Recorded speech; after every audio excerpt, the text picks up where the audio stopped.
Hi friends, welcome to my YouTube channel Sanjay academy. कैसे हैं आप सभी लोग। आज हम लोग कोहलबर्ग के नैतिक विकास के सिद्धांत के बारे में पढ़ने वाले हैं।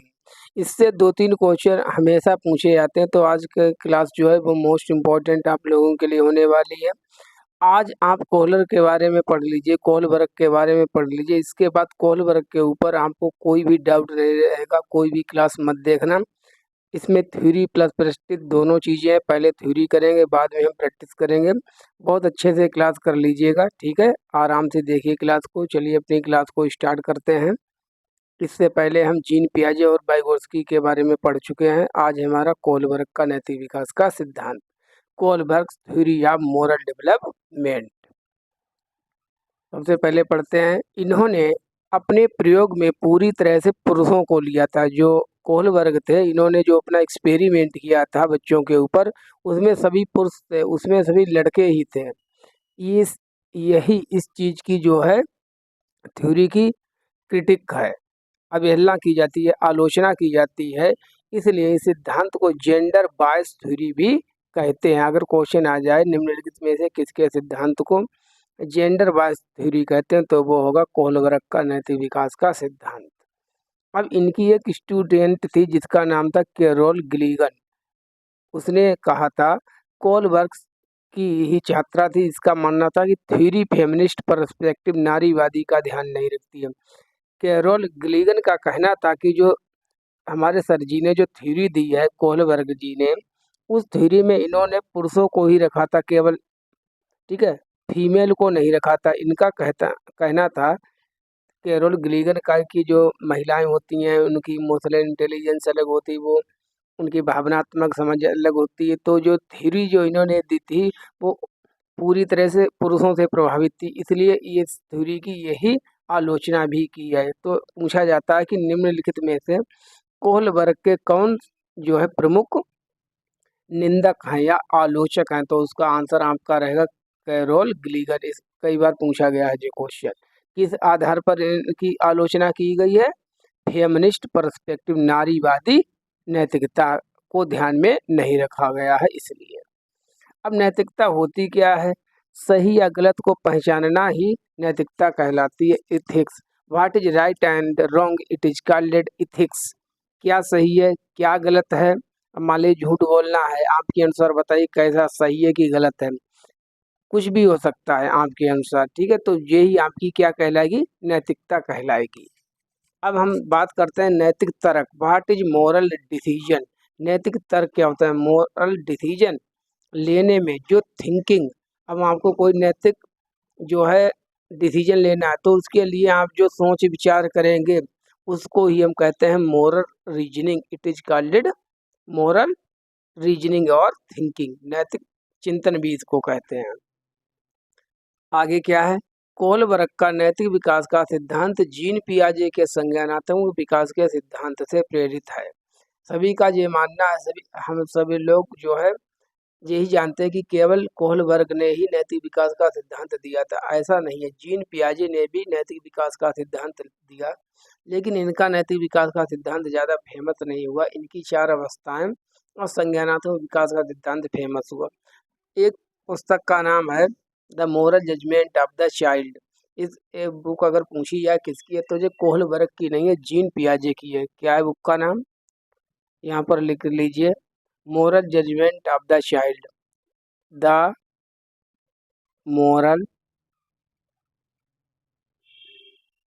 Judgement, moral judgement of the child किसकी बुक है ये है जीन पियाजे की। जजमेंट, मोरल जजमेंट देखकर कहीं ऐसा ना हो कि आंसर आप इसका कोहलबर्ग कर दे। कोहलबर्ग नहीं है, जीन पियाजे की बुक है। चलिए आगे आइए। अब हम अपना शुरुआत करते हैं नैतिक विकास का सिद्धांत। कोहलबर्ग ने विभिन्न प्रयोगों के बाद यह बताया कि व्यक्ति में जो नैतिक विकास है मुख्य स्तरों से होकर गुजरता है, ठीक है, स्टेप बाय स्टेप होता है। प्रत्येक स्तर की इन्होंने दो दो अवस्थाएं दी है। कुल इन्होंने 3 स्तर बताए हैं अपने सिद्धांत में। ध्यान रखना, स्तर कितने हैं? 3 हैं। और प्रत्येक स्तर की दो दो हो गई अवस्थाएं, तो 3 गुणा 2 बराबर 6, 6 अवस्थाएं होगी। टोटल कितनी अवस्थाएं हो गई? 6 अवस्थाएं होगी। अब देखते हैं इनके कौन कौन से स्तर हैं, कौन कौन सी इनकी अवस्थाएं। ध्यान से करना, अभी हम लोग क्वेश्चन की भी प्रैक्टिस करेंगे तब आपको आंसर करना होगा। देखिए सबसे पहला जो हमारा है ये रहेंगे स्तर। पहला है ये है स्तर। पहला स्तर है पूर्व परंपरागत स्तर, प्री कन्वेंशनल लेवल। इसकी एज कितनी है? एज बहुत ज़्यादा इम्पोर्टेंट नहीं है, पूछी नहीं जाती, फिर भी आप लोग ध्यान रखिएगा।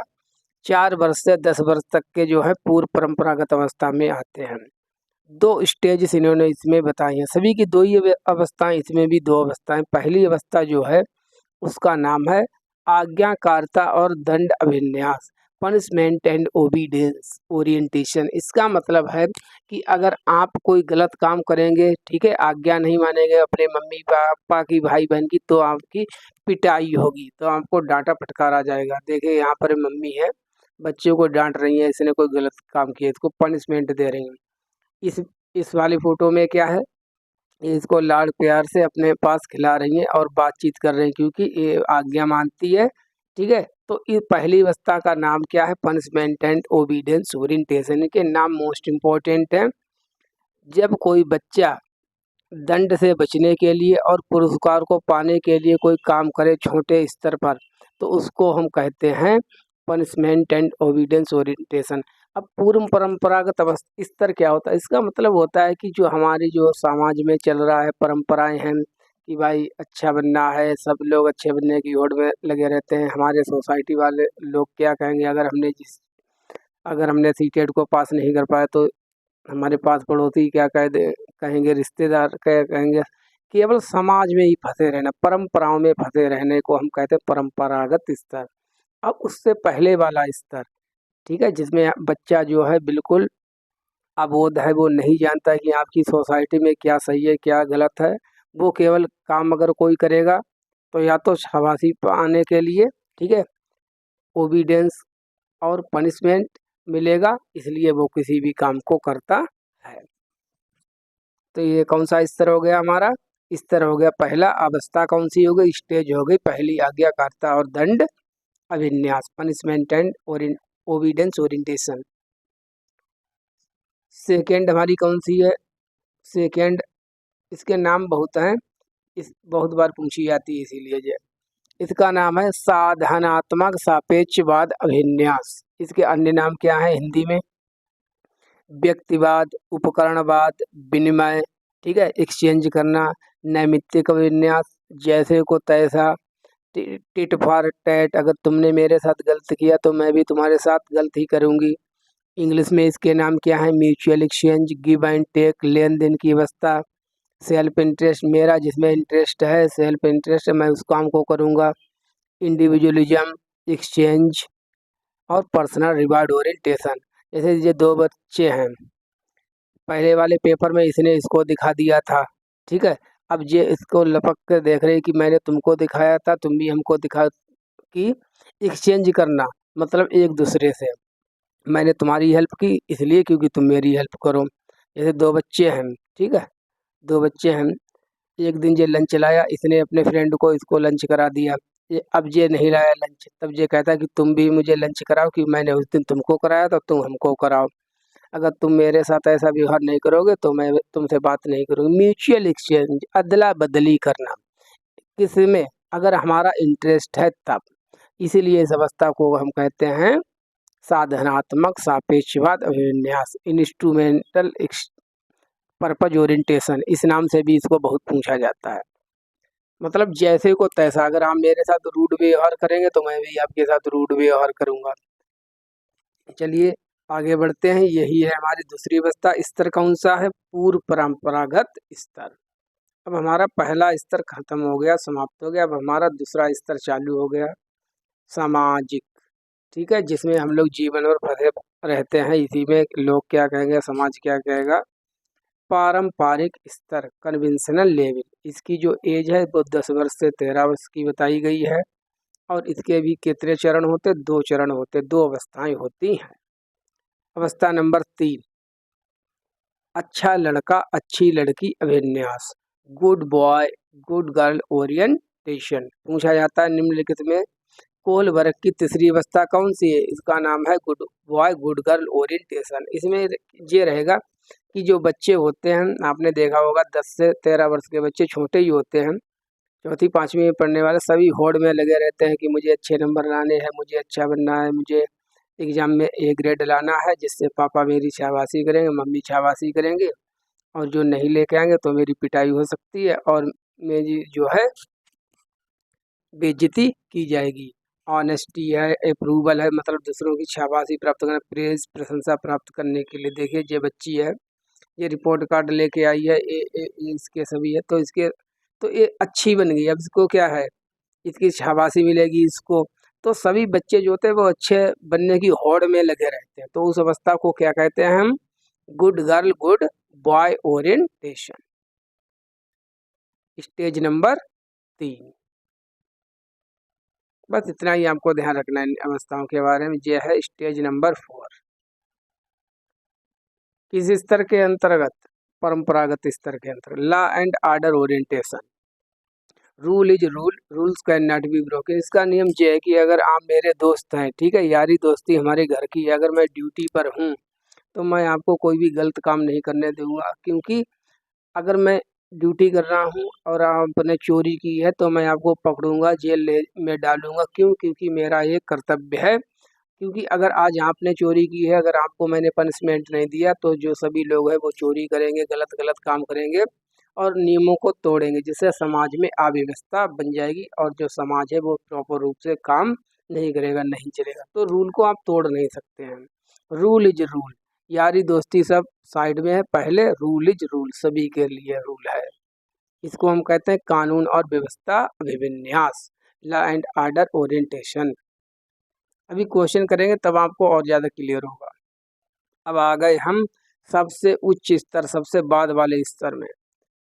इस स्तर में बहुत कम लोग ही पहुंच पाते हैं। उत्तर पारंपरिक स्तर, पोस्ट कन्वेंशनल लेवल। एक किस अवस्था में होता? 13 वर्ष से अधिक हम लोग जो हैं अब इस वाले स्तर में आ चुके हैं, लेकिन एक्चुअली रहते नहीं है। रहते किस में? पारंपरिक स्तर में ही रहते हैं।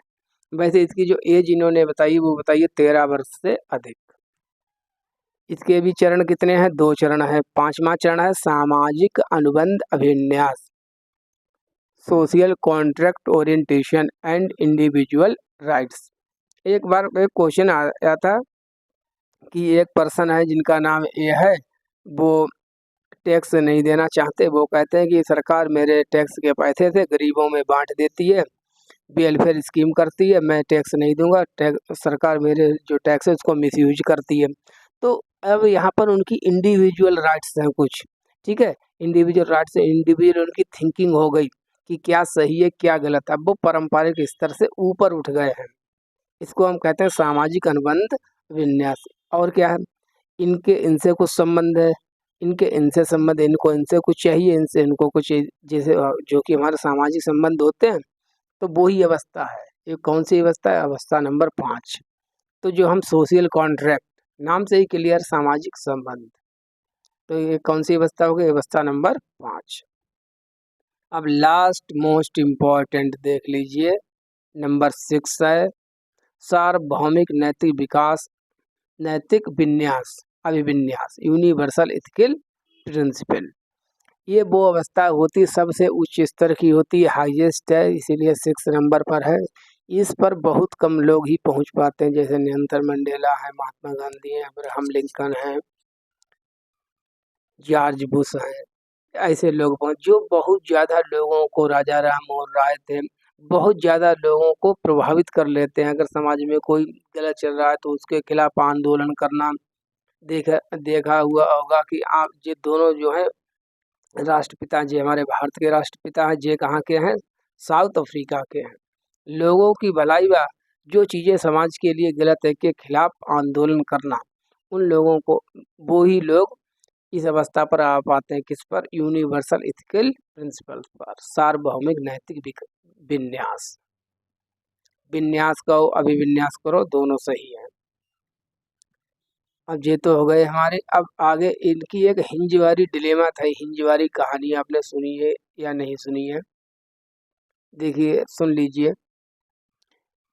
हिंज थे, हिंज की पत्नी का नाम एक बार पूछा गया था, हिंज की पत्नी का नाम था किलारा।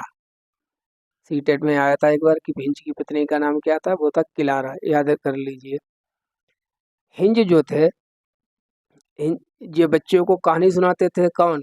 Lawrence Kohlberg. तो इन्हीं कहानियों को सुना सुनाकर बच्चों से नैतिकता के गुण निकलवाते थे कि कौन सा बच्चा किस प्रकार से सोचता है। उसी प्रकार से एक बहुत प्रसिद्ध कहानी थी जिसका नाम था हिंज डिलेमा, हिंज की कहानी। हिंज नाम का एक व्यक्ति होता है जिसकी पत्नी जो होती है वो बहुत बीमार होती है, बिल्कुल मरने वाली होती है, लेकिन उसके लिए कंडीशन होती है, एक दवाई ऐसी होती है अगर वो उसको मिल जाए तो वो सही हो सकती है। लेकिन वो जो दवाई थी केवल एक केमिस्ट के पास अकेली एक ही दुकान पर थी। हिंज को पता चला, ठीक है, तो हिंज दवाई लेने के लिए जाते हैं। एक काल्पनिक कहानी थी, सुनाई थी जो बच्चों के लिए। जब वो दवाई को लेने जाता है दुकान पर, तो दुकानदार जो होता है, जो होता है, वो उस दवा के जो प्राइस होते हैं वो 100 गुना जो है बढ़ा देता है, ब्लैकमेलिंग करने लगता है कि अगर तुमको लेना हो तो लो, चाहे तुम्हारी बीवी मरे या कुछ भी हो, मुझे तो इतने प्राइस पर ही देनी है। तो हिंज बेचारा बहुत ज़्यादा मेहनत करता है, सभी नाते रिश्तेदार पास पड़ोस वाले से रुपए मांग मांग के इकट्ठा करता है, लेकिन इतने रुपए वो नहीं जमा कर पाता कि वो उस दवाई को परचेज कर पाए, ला पाए। वो बहुत कहता है हिंज, फिर भी दुकानदार नहीं देता है।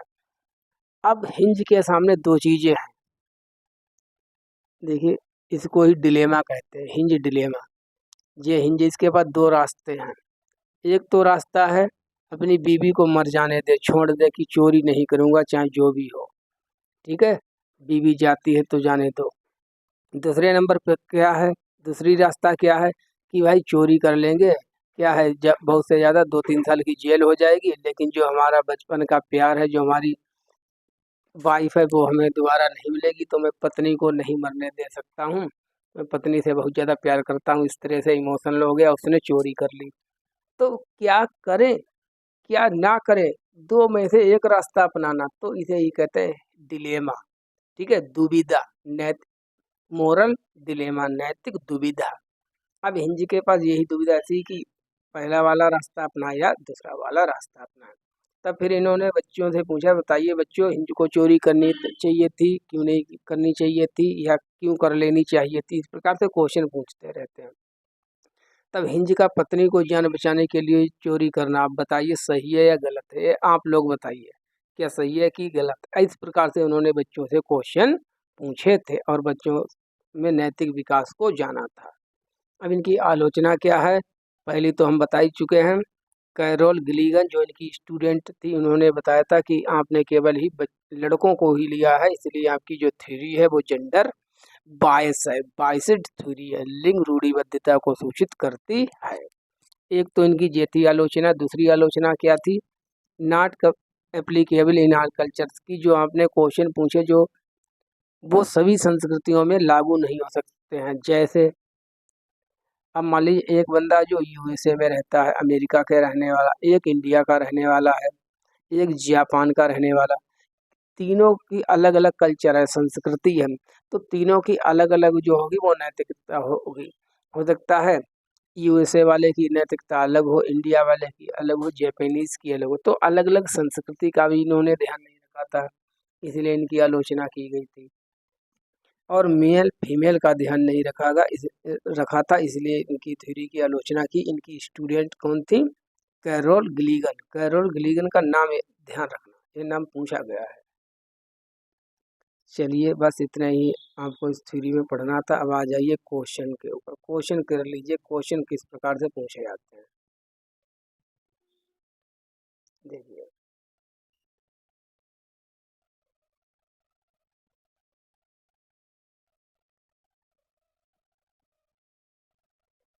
क्वेश्चन है हमारा, when Raman was presented with hinge dilemma, hinge dilemma जो थी वो रमन को सुनाई गई। ही responded that Hinge should not steal the money because stealing is a crime and doing so will cause disturbance in society. At which stage a moral reasoning is Raman at present। मतलब एक रमन नाम का लड़का है, उसको हिंज की dilemma सुनाएगी, जो अभी मैंने आपको कहानी बताई थी। तो रमन कहता है कि उसको चोरी नहीं करनी चाहिए थी हिंजू को। क्यों नहीं चोरी करनी चाहिए थी? क्योंकि अगर चोरी करेगा, अगर एक व्यक्ति चोरी करेगा तो समाज जो है उसमें डिस्टरबेंस क्रिएट हो जाएगा, सभी लोग नियम तोड़ने लगेंगे, अपने हाथ में ले लेंगे नियमों को और फॉलो नहीं करें, जिससे हमारी सोसाइटी जो है वो खराब हो जाएगी, तितर बितर उसमें हो जाएगी, डिस्टरबेंस क्रिएट हो जाएगा। अब बताइए नैतिक विकास के सिद्धांत के अनुसार वो किस अवस्था में है? पनिशमेंट एंड ओबीडियंस ओरिएंटेशन, क्या इसमें है, पहले वाले में है कि केवल आज्ञाकारिता? ये पहली वाली थी, ध्यान रखना।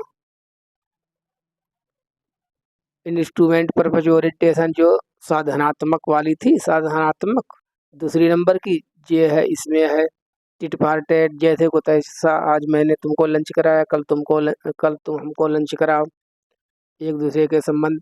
Good girl good boy orientation तीसरे नंबर की थी, सभी को अच्छे बनने की होड़ है। चौथा क्या है? Law and order orientation. Law and order orientation क्या था? कानून और व्यवस्था अभिविन्यास। तो इसमें होगा रमन। क्यों? अगर एक व्यक्ति कानून तोड़ेगा, अगर हिंज चोरी करेगा तो और भी लोग आगे चलने पर ऐसा कोई स्थिति आएगी तो वो भी लोग चोरी करेंगे, सामाजिक अव्यवस्था फैल जाएगी और हमको व्यवस्था को बनाए रखना है। तो रमन जो है वो कौन सी अवस्था में? वो परंपरागत अवस्था में है। तो इसका आंसर क्या हो जाएगा? लॉ एंड ऑर्डर ओरिएंटेशन, कानून एवं व्यवस्था अभिविन्यास। सेकंड क्वेश्चन है हमारा,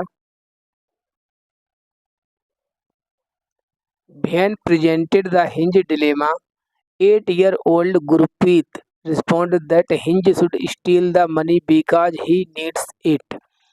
At which stage a moral reasoning is children's judgment of right and wrong determined by personal needs and want. Personal needs देखिए आज मेरी स्वयं की आवश्यकताएं, टिट फॉर टैट, जैसे को तैसा मेरी आवश्यकता, सेल्फ इंटरेस्ट, ध्यान कीजिए दूसरी वाली अवस्था पढ़ाई थी।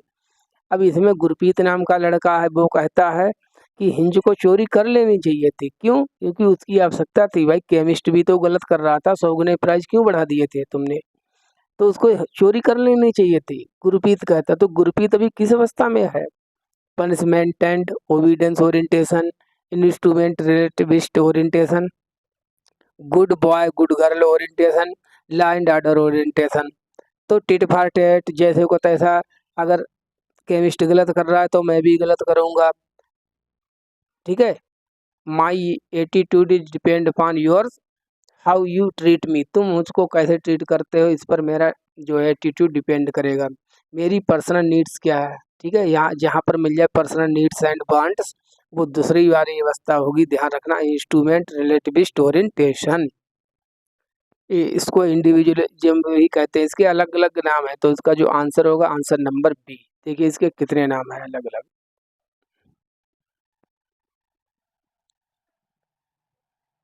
ये है साधनात्मक सापेक्षवाद विन्यास, देखिए individual exchange, personal reward orientation, instrumental purpose orientation, self interest, needs and wants, give and take, mutual exchange, अदला बदली की अवस्था, सब इसी के नाम है। तो दो क्वेश्चन हमारे हो गए गुरप्रीत वाला। अब हमारा है ये क्वेश्चन, जी तो हुआ था, ठीक। अब ये है, According to Lawrence Kohlberg, an individual at law and order orientation of moral development will believe that, मतलब कि लॉरेंस कोलबर्ग के अनुसार एक व्यक्ति जो नैतिक विकास की कानून एवं व्यवस्था चरण में है। अब क्वेश्चन घुमा दिया, अब कह दिया, पहले अभी अवस्था पूछ रहे थे, अब ये पूछ रहे हैं कि एक बच्चा है जो कानून एवं व्यवस्था चरण में है, लॉ एंड ऑर्डर ओरिएंटेशन में है, तो उसकी जो नैतिकता होगी वो किस चीज़ से डिसाइड होगी, बताइए। Laws and rules must be obeyed to please others, कानून नियमों का पालन अन्य व्यक्तियों को प्रसन्न करने के लिए करना चाहिए। Laws and order of authorities must be obeyed so that social system is maintained, कानून एवं अधिकारियों की आज्ञा का हमको पालन करना चाहिए, जिससे कि सामाजिक प्रणाली अच्छे से चलती रहे। मतलब समाज के जो नियम बने बनाए हैं उनको हमको मानना चाहिए, संवैधानिक नियम है, क्योंकि जिससे कि समाज हमारा जो है प्रॉपर रूप से चलता रहे, समाज में अव्यवस्था ना फैले। ये होगा सी क्या है, laws and rules must be obeyed to be avoid punishment, केवल इसलिए हमको नियमों को मानना चाहिए जिससे कि हमको पनिशमेंट ना मिले। Laws and rules must be obeyed only, मात्र, if they fulfil our needs, हमें उन नियमों को मान लेना चाहिए जिनमें हमारी आवश्यकता पूरी होती हो। उन नियमों को नहीं मानना चाहिए जिनमें हमारी आवश्यकता पूर्ति ना हो। ऐसा नहीं करना है, आपको सभी नियमों को मानना है जिससे हमारी सोसाइटी प्रॉपर रूप से चलती रहे, समाज में एक जो प्रॉपर रूल है वो बना रहे। So B is our right option. इस प्रकार से भी क्वेश्चन पूछा जाता है। नेक्स्ट क्वेश्चन है हमारा,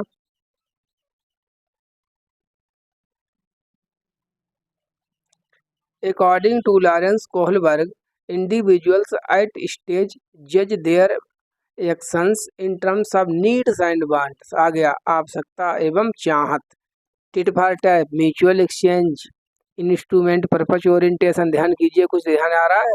दूसरी वाली अवस्था, मेरी एक्सचेंज करना, आज मैंने लंच तुमको कराया, तुम मुझको कल लंच कराना। तो ये कौन सी अवस्था में बच्चे कहते हैं, दूसरी वाली अवस्था में कहते हैं, जिसका नाम है इंस्ट्रूमेंट पर्पज ओरिएंटेशन। आपको इन 6 की 6 अवस्थाओं को भी बिल्कुल पढ़ लेना, रट लेना, याद कर लेना है। इसका आंसर क्या हो जाएगा, इंस्ट्रूमेंटल पर्पज ओरिएंटेशन, यांत्रिक सापेक्ष अभिविन्यास। अब पनिशमेंट एंड ओबीडियंस कौन से नंबर की थी, पहले की। Good girl good boy orientation तीसरे की थी, ये दूसरी वाली अवस्था है। लॉ एंड ऑर्डर वाली चौथी अवस्था है। इनका क्रम भी हमको ध्यान रखना है।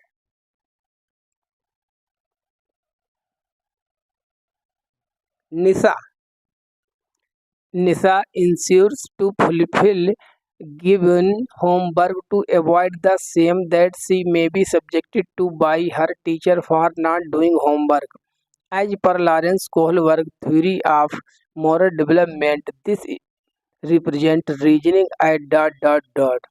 मतलब एक निशा नाम की लड़की है, वो इसलिए अपना होमवर्क पूरा करती है जिससे कि मैडम जो है उसको शर्मिंदा ना करें क्लास में खड़ा होकर, उसकी मजाक ना बचना, इसलिए वो होमवर्क पूरा करते अपने पनिशमेंट से बचने के लिए। तो बता दीजिए वो किस अवस्था में होगी, pre conventional, conventional, post conventional, formal conventional. देखिए 3 ही प्रकार की परंपरागत अवस्थाएं थी, पूर्व परंपरागत, परंपरागत, उत्तर परंपरागत। औपचारिक परंपरागत कुछ होती ही नहीं है, तो चौथा तो होगा ही नहीं। अब 3 में से ढूंढना है हमको कौन सा होगा।